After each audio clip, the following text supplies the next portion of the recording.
I'm Jay Kapoor, and for the first time in Rundown history, this episode will be simulcast on Nickelodeon. I'm Tim Katt, and that's not true. But if Jay wins this rundown, I'm going to make sure he gets slimed. This is the Partner Rundown.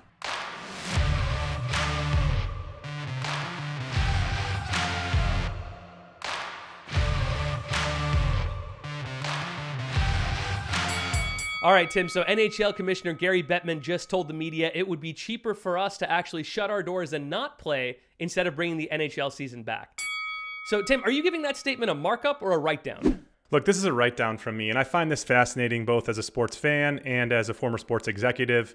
You're going to hear this a lot. You've heard it even pre-COVID when teams are constantly and leagues are constantly positioning themselves as saying, oh, this is going to be another loss for us. And what does that actually mean? So their revenue is made up of merchandise, ticket sales, TV rights deal, and sponsorship. Obviously, those ticket sales are way down this year. A lot of the arenas are empty.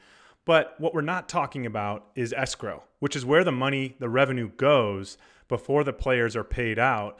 And at the end of the season, the total revenue number is tallied up, and whatever was below the expectation of that 50-50 split between owners and players actually gets paid back to make the owners whole. Now, typically, that's been a very small percentage, but what we're going to see here is a significant number because, as Commissioner Bettman said, it's a number in the B's, not in the M's. Which is another way to not get specific on the losses. So this is going to play out over years and years, but at the end of the day, the owners are going to be just fine. Yeah, I can understand Gary Bettman's statement, given that for the first time in many years, 2020 was a down year in terms of revenue. So they closed the year, the interrupted year, with $4.4 billion in revenue as compared to $5.1 billion the year before. But what his statement doesn't actually talk about is exactly as you said, they would be saving money by going into a lockdown and not paying the players anything all year. So that's the potential solution that he's presenting that he doesn't actually want to put directly into words. The other thing is the loss of the fan engagement and exposure that you're getting. When you are a sports league, what you're competing for is time, both on the national broadcast level, but also on the local broadcast level. And so if you stop playing your games and that time slot gets taken up by another sport, by one of your competitor sports like the MLB or the NBA, you may not necessarily be getting that time slot back. And I think that's not something that the commissioner necessarily wants to consider. So I'm going to give this statement a write down as well. Jay, for the first time in history, the NFL simulcast an NFL playoff game on Nickelodeon. I'm not sure if you watched the Bears or Saints game, but are you going to pass or invest on the NFL airing games on kids' TV networks? Yeah, so Tim, my first reaction when I heard that this was happening was, if we want kids to like football, why are we making them watch the Bears? But I actually really enjoyed this broadcast. Listen, credit to 15-year-old Noah Eagle as well as Nate Burleson for really threading the needle on the broadcast. I think people are going to talk about the slime packages and the SpongeBob through the uprights, but at the end of the day, what brought almost 2 million viewers to come watch the NFL on Nickelodeon was that the broadcast was fun, informative, brought something for the parents and the adults that were watching, but also made it accessible to kids. And we've seen the data that if you don't actually get kids excited about a sport between the age of 10 and 12, you've kind of lost them forever. And then add to that the fact that almost 50% of Gen Z respondents say they don't consider themselves sports fans. And so the NFL realizes that they have a problem brewing on the horizon in terms of their viewership, and they don't want to end up like the MLB, where the average viewing age of one of their audience is, in the high 60s. So I think this is a good move by the NFL. I'm investing in it. So I'm actually going to pass on the idea of putting these games on kids' networks. I had fun with it. I watched it with my kids. They enjoyed the slime and the broadcast and everything that came with it. But at the end of the day, it just felt really gimmicky to me, and I'm not sure if it's something that the NFL can sustain in terms of long-term viability in reaching new young fans. You really nailed it when you mentioned the point about having to get fans locked in before the ages of 10 to 12. But the way you do that is not by putting a game on Nickelodeon.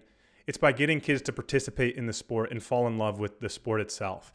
And if you look at the SFIA data, sports participation from kids has gone down year after year after year, not just in football, but in other main sports like soccer.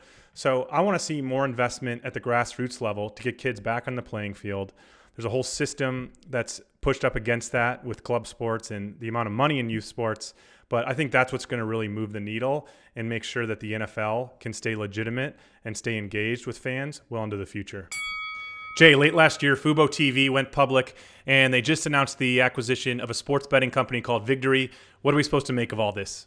Yeah, Tim, so FUBO TV at its core is a vMVPD, a virtual multi-channel video programming distributor. And just like a YouTube TV, an Apple TV, or Hulu, they go out and they acquire rights to these different linear channels, including sports, and then sell them to you at a monthly subscription rate. The difference between them and their competitors, however, is that their competitors have a lot more money and continue losing money on these sports rights, which are quite expensive, whereas FUBO TV, despite having 500,000 subscribers, has negative gross margins on its core business. And you've seen that it's down 40% off its all-time high. And like our friend Rich Greenfield reminds us, they have less than $200 million in cash on the balance sheet, but here they are trying to get into the sportsbook business, competing with billion-dollar giants like FanDuel and DraftKings. So look, this has been a feast for the short sellers, and I'm not totally sure that they're going to have enough money to continue with this strategy and actually see it play out. They're going to run out of money before it even plays out. Yeah, and let's double click on that a bit further. One of the most expensive things beyond customer acquisition, both on their vMVPD business and their sports bet business, is the cost of sports books. And Victory only has a sports betting license in Iowa, so you're missing the key states like New Jersey, Pennsylvania, Nevada, which not only have limited number of licenses that they give out, but we're talking about tens of millions of dollars in fees that you have to pay out just to get those sports books. So I think the play on the acquisition had more to do with raising more cash and getting a bump in the stock price, which they have, but I think they'll come back to reality and we'll see how that all plays out. I do find the combination of a live TV, live sports provider with a sports book to be really interesting and compelling, but without that huge checkbook, I think it's going to be really hard for them to succeed. So Tim, not another day goes by that we don't hear about another VC moving to Austin or Miami. What do you make of this tech exodus, and should I start packing my bags? I mean, what a world we live in that this has now become a topic of discussion. I think it's much ado about nothing. The big names that we're hearing that are moving, whether it's Elon Musk or Keith Rabois, good for them. You know, they've got big exits, big paydays coming up. So for them to go live in Texas or Miami for a year and have a lower tax rate on those earnings, that's great. But I think the real winners here are entrepreneurs and the VC ecosystem in the US and in the world as a whole. We as VCs have been looking broader, further than just our own markets since we first started. And it's part of the reason we do this show is to help increase the awareness of the things that we're interested in, the entrepreneurs we're looking for.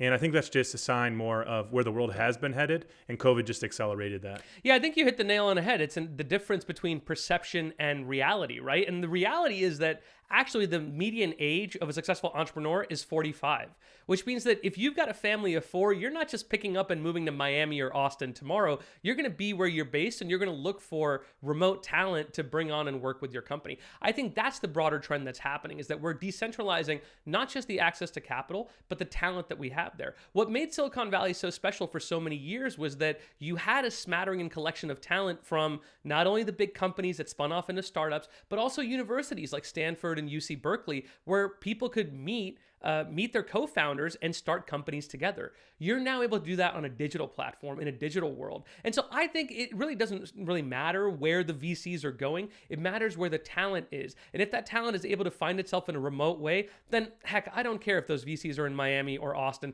They're going to be investing in San Francisco, LA, and New York companies no matter what. Well, Jay, as always, I appreciate your takes and for joining me on this week's Partner Rundown. We'll see you next time. Where's my slime?